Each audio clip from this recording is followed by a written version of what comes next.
negotiators from both countries, along with a US delegation, are in Istanbul, the designated venue for talks between Russia and Ukraine, awaiting its next steps. President Zelensky, Trump and Putin are not expected to attend.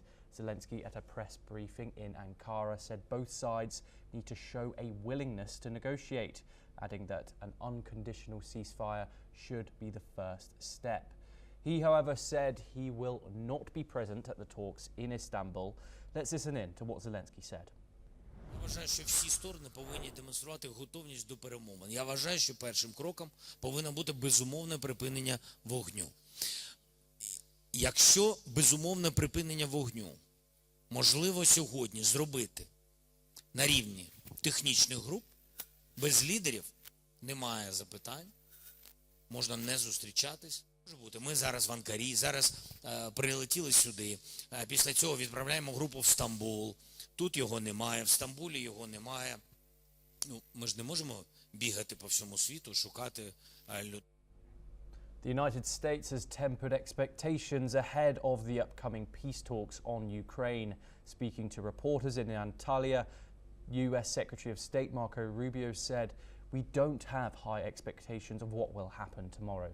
But he added he hopes to be proven wrong. Meanwhile, Ukraine has signalled it expects further sanctions to be imposed if Russia fails to take concrete steps towards ending the war. We're now joined by our guest today, Professor Madhav Nalapat, Editorial Director of the Sunday Guardian. Professor Nalapat, thank you very much for joining us. What does the absence of President Zelensky, President Trump and Vladimir Putin from these Istanbul talks signify about the seriousness of the diplomacy that's going on here? The first direct talks in over 3 years directly between Russia and Ukraine. Well, you'll recall that the last time there was such an effort was in April 2022. And frankly, a very good peace deal was worked out during that time.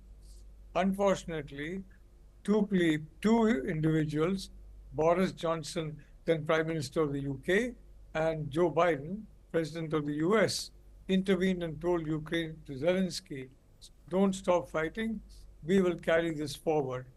At that point in time, some of us had warned that this is only going to result in more loss of life and pressure, and very tragically, that both has happened. Not only on the Ukrainian side, but on the Russian side.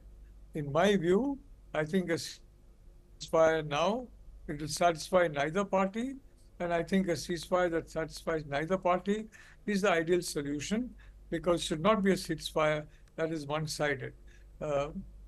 Zelensky will have to give up territory, while Putin will also have to give up some of the territory he needs or feels he needs for Russian security.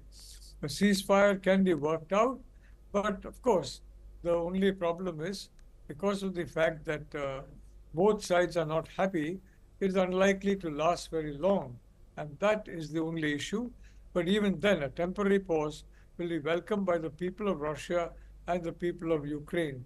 Both are completely fed up of this war. They're fed up, frankly, and they don't want this war to continue.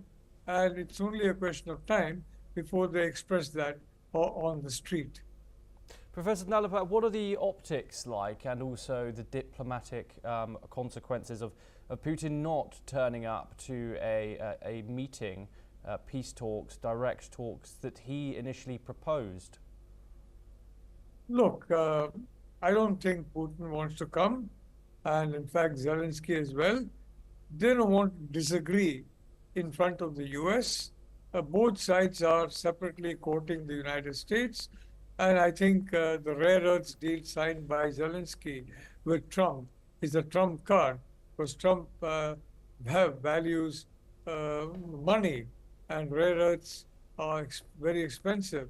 Now, Putin will have to match that offer or better that offer by offering an even better rare earths deal for there to be some kind of an equality where the US is concerned.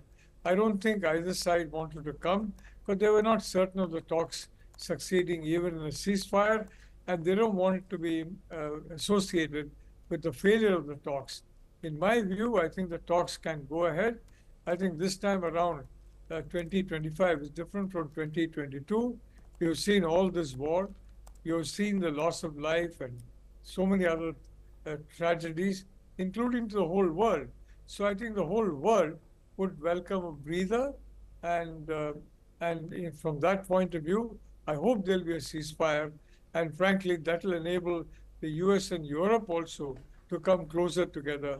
But the only issue that's driving them apart, frankly, the most important issue, apart from Trump's tariffs, which he has shown are very flexible, is this war in Ukraine, on which the two sides have a certain amount of differing views.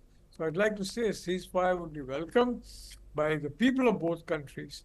And I think that public pressure is working on both Putin as well as Zelenskyy.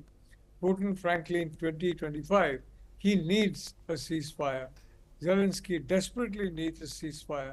So in my view, I would say the odds are much higher now, very much higher, that there will be some kind of a ceasefire reached.